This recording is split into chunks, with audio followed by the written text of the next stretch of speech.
With great power comes great responsibility.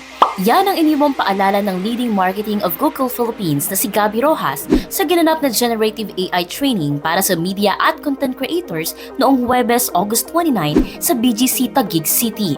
Ito ang Gemini Academy.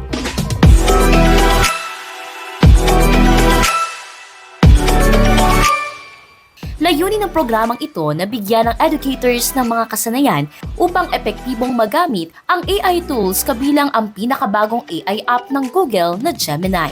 Present sa event ang ilang sikat na content creators, media practitioners at influencers kabilang na ang TikTok content creator na si Rose Ordonez at stand-up comedian na si Isa Villaverde.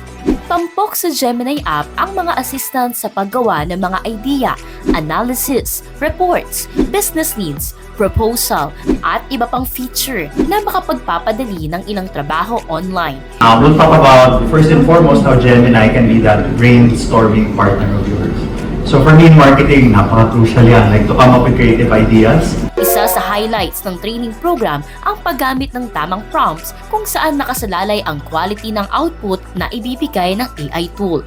Ibinida rin dito ang kakayahan ng Gemini app na mag-analyze ng mahabang reports na umaabot sa 1,500 pages. Isa pa sa mga inabangan ng mga kalahok ay ang pagtalakay sa mga hakbang para mapalawak ang literacy at ethical considerations sa paggamit ng AI.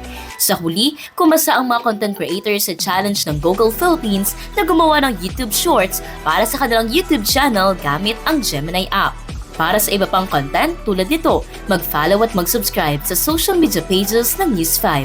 Ako si Nicole Chotico, News 5 Digital.